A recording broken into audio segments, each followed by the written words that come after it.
What are we looking at here, Laurie? We're looking at Grandpa through the ages, starting right here, I think, with his baby picture, and then him at the beach as a toddler, growing up. Rob, you want to see Karen? Wow, nice. All the way through. With his kids, as little kids. Okay.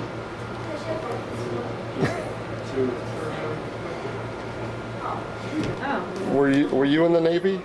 No, I was in the Air Force. Oh, really? Yeah. Did you go to the academy? No, I didn't. Very nice shot. Went down to Biloxi, Mississippi and started in the aircraft mechanic school down there, and I was transferred up to Denver, Colorado into the bomb sight automatic pilot program. Wow. From there I went to Salt Lake City and they sent me to Wendover, Utah and joined the 306 bomb group. Was this during the war? This was in 1942. Oh, right, during the war, yeah. I went in 1941, and of course D-Day was, Pearl Harbor Day was in December while I was down in Biloxi. And we went right from Wendover, Utah to Richmond, Virginia for about 3 or 4 days till they could get us into Fort Dix. There we stayed about 7 days and wound up on the Queen Elizabeth and went over to England on the Queen Elizabeth. Did you have a nice room? Do you remember on the Queen Elizabeth? Nice room. You know, a room that would normally support maybe 3 or 4 people. They had 12 of us in there on 12-hour shifts. 8 hours. 8 hours. 8-hour shifts, Yeah. okay. I did that one night. I said, that's enough. I stayed out on deck all the other nights. Boy, the stench was terrible. Oh yeah, I can imagine that. Yeah, Right. yeah. And then, where did you serve? We landed over in the southern tip of Scotland and went by train down to Bedford, then got on buses there and went into Thurley to the Air Force base. It was formerly provided by England to the Polish refugees, and we took over a base there. I was there for 3 years. B-17 heavy bombardment group. And there was a lot of missions came out of there. Oh yeah. Yep. Our outfit was the first over Germany. Wow, 42. Yeah. Yeah. So I went in October of 41, and then by 1942 in the fall, I was over there in England for 3 years. Did any bombs come near your unit? No, but the night that we were arriving at the base, we saw a German fighter shot down right near us. You can see it coming down. And a couple of times when I was on two-day pass in London, they had those V1 and V2 bombs. Yeah. A couple of those came close. Especially, terrible. yeah. We used to, a couple of times when we were in London on pass, we'd go to the Imperial Turkish Baths Hotel in Turkish Baths, and that was about 8 or 10 levels underground. Oh, right. You could go to Turkish Bath and they'd put you in a little tent down there overnight and serve you tea in the morning, and then you'd leave. It was just like being in your own bomb shelter. Right. Yeah, so we availed ourselves of that quite a few times. The Turkish Bath Hotel. Turkish Bath, yeah. And your commanding officer knew about this? Yeah, when you're on pass, you know. You can go anywhere you want. Yeah, you could. If you hit a pass, you could go to London, or you could go. Great. And then what happened? then we get back on the train and go back to the base. But 45, or no, 44 you were at? 45 I was. 45, right. Yeah. We saw quite a few sights down there. Did you go to Europe? No. No, I flew over at the end of the war. They flew us around a little bit to show us the damages from up above. So I had a ride in a B-17. And one time when we were up testing out the automatic pilot equipment, the commander on the ship I was on said, "Here, you sit here for a while. I'm going back in the waist, visit with the crew." He says, "Put the radio phones on, just keep it set at this heading," and I did. In a little while we were getting hailed by the RAF, and I didn't know what to say to him. We had to get that captain back up out of the waist so he could give the proper clearance. The RAF were up over Liverpool when this happened. Okay. What do you think of Harry's day today? Harry's day today was beautiful. Yeah. He said a full lifetime. Was he in the? No, he didn't go overseas. I don't know whether he did or not. No, he did not. He didn't. But he looks like he was ready. Yeah. Look at him there, Yeah. sitting on a duck. Yep. He would be.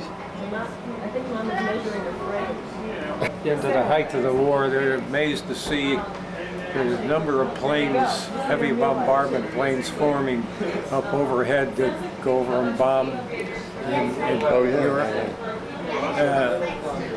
At first, there'd be maybe, when they'd leave, maybe be 18, 24 planes.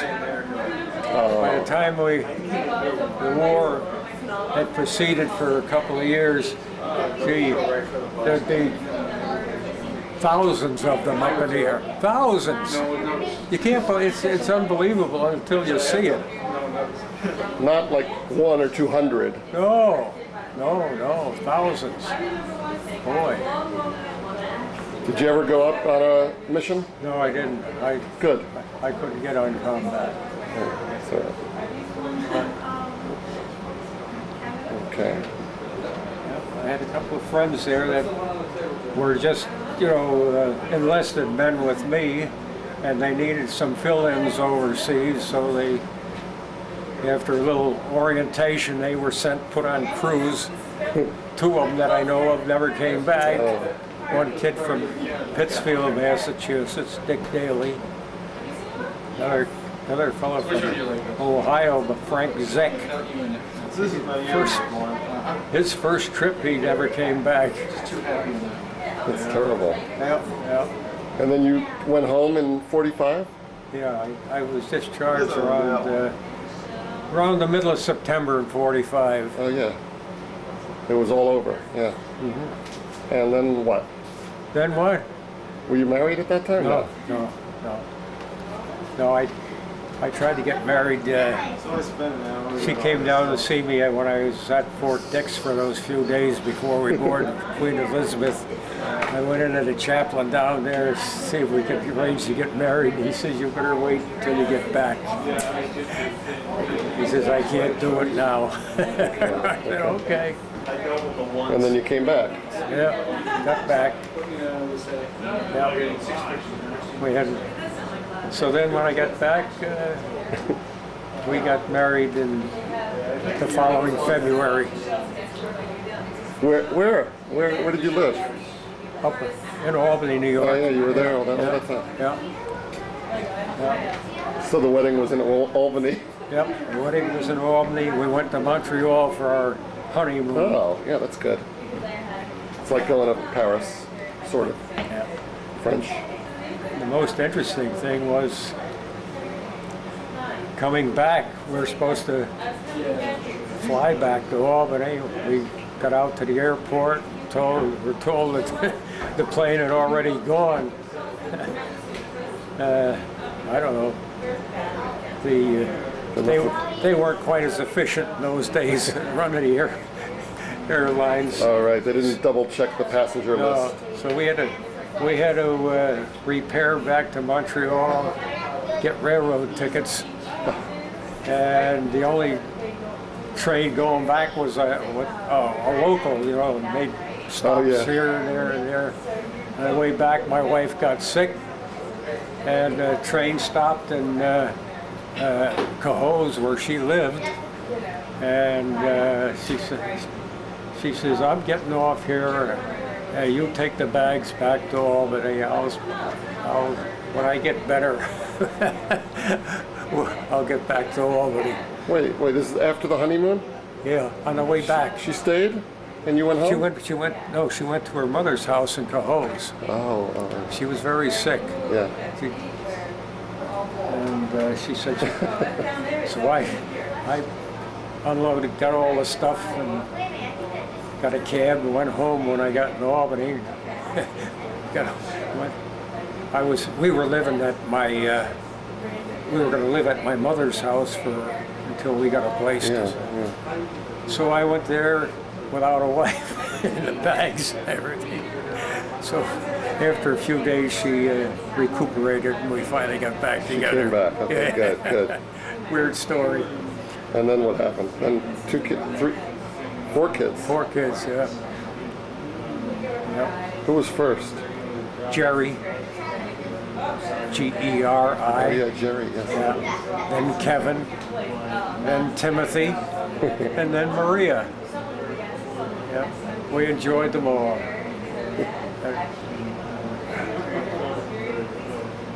Any stories about Timothy when he was born?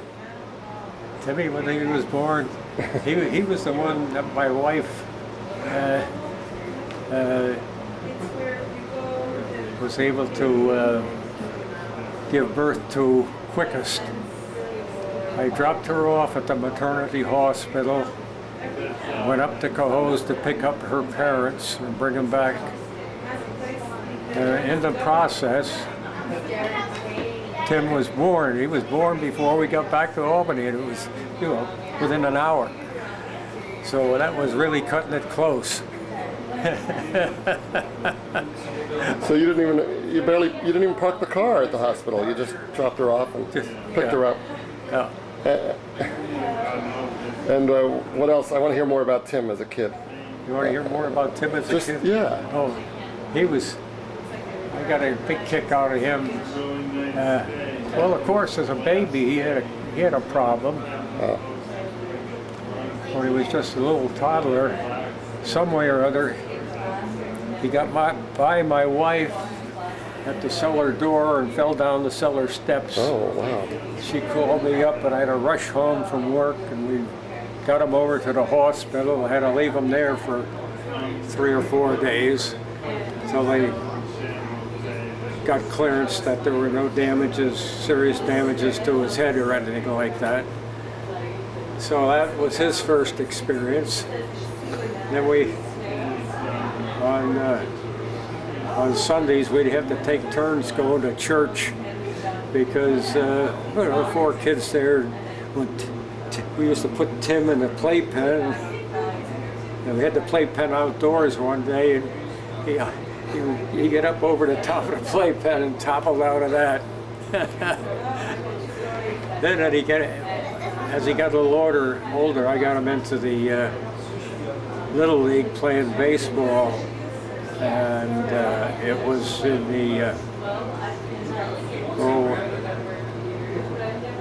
the division where you play just before you qualify for Little League, and he was playing in that, and his team, Kevin was on that team also. His team got into the championship of the Little League that we were in. It was a very close game, the championship game. And in the last inning, the opponents had some winning runs on base, and their best hitter, kind of an oversized kid for that group, you know, that age group. He hit a ball out in the deep center field, and there's Timmy. He makes 3-out catch to win the ball game. And he had been playing as a catcher. He was good as a catcher, real good. But the fellow who was managing the team says, no, we're going to play you in the outfield today. Had this other kid that was a good catcher too. So Tim had a nice experience playing Little League baseball. Yeah. He saved the game. Yeah. And let's see. When he got in high school, he played baseball. When he was a junior, he played first base. And as a senior, I thought he was going to play again, so did he think so. But the team, the class had a chance to take a trip to Italy. Wow. And it was in the spring. And when he got back, he found out that the coach of the baseball team had already had the tryouts and everything for the team, so he didn't have to play that year. He didn't have to, yeah. But he was in Italy. Yeah, that's right. All right, let's see what else we were talking about. And the youngest was Maria? Maria. What was she like as a child? She was a wonder. She was very, very smart. Oh. She talked so fast, and she just absorbed things so fast. She was way ahead of me. I'm telling you. Great. She's amazing. She still is. Yeah. Yeah. And when she was still in 7th grade, she got a scholarship to this in the 8th grade at this private school. So. And what about the oldest? Jerry. Jerry, right. What was she like? Oh, she was a wonder. She was as a child, I used to take her out every night when I get home from work, take her out in a stroller, take her long walks, you know. And in those days, we walked a lot. We didn't have automobiles all the time at our convenience. And our apartment that we had was a little veterans apartment at the time. What apartment? A veterans apartment? Veterans apartment, yeah. They had, they took some old soldiers' barracks and set them up in a area that was called St. Mary's Park of Albany. And there was a street in and a street off. And they fixed these barracks up into apartments for veterans until they could improve themselves. So you were living in an apartment that was a barracks? Yeah. When you had your first baby? Yeah. Was there enough room for everyone? It was pretty limited, but we managed. Yep, we managed, and she loved to be with her mother, and come time to go to bed at night, we'd all have to be very quiet, turn the lights out. Of course, we're all in this one big area, this limited living space. We put the lights on dimly, and right away she'd wake up. So, yeah. And Kevin, were you still in the barracks when he came? Yeah. We'd moved into a little larger apartment when we got him. It became available. And he was underweight when he was born, so we had to leave him in the hospital an extra 4 or 5 days before we could take him out. And he was born the day after St. Patrick's Day. Oh. And it was a real warm day. And Polly's mother and father came down the day before he was born. And we were all, when Polly went into the hospital, we were all sitting there eating ice cream. It was a real warm day for that time of the year. So, and Jerry, she grew up, she was kind of a little tomboy. Oh. And she used to rough Kevin up all the time. Did you hear that? Yep. Until what age was she roughing up her brother? Until what age? I mean, she used to fight with him, beat him up. She was like a little dictator with the rest of the kids there. Yeah, she didn't take any guff from them. And when they were playing little big league baseball, we used to play a little field there where we could play ball ourselves if we wanted to. She always wanted to play. By the time they went into Little League, she wanted to know why she couldn't get into Little League. Yep. Back then, So, no girls were allowed to play. no. But she was capable. Yeah. Okay. Yeah. Yeah. All right, now what about Mark? What about Mark? Well, I'll tell you, I don't know whether you saw him very often when he was a baby, but he used to like to swim on the rug. Swim on the rug? Yeah, he used to wiggle on his belly and swim on that rug, didn't he? Yeah. That's what down Park Ridge. Did his father ever do that? No. No. When he was a kid? No. And now he's grown up. What do you think of this kid? What do I think of him? He's a smart young man. Yep. Let's see who's taller. He's taller. Yeah, he's taller. Sure he is. Yeah. Okay, get tighter. He's getting to be a pretty handsome young man. He's shaving, you know. Yeah, I know. I saw his razor.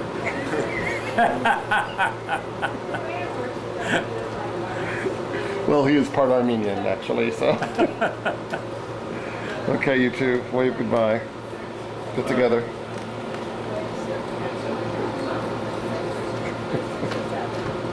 Thank you.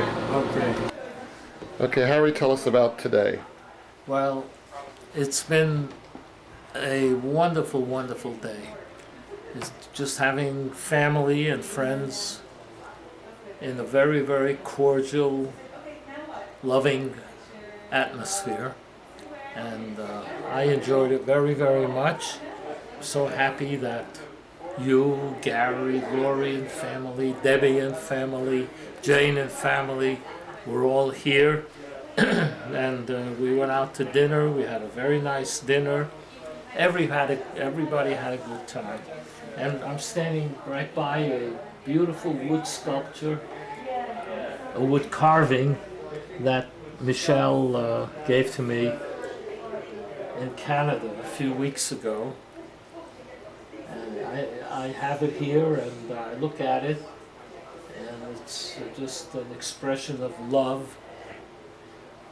And there was an awful lot of that today. Thank you very much. You're welcome.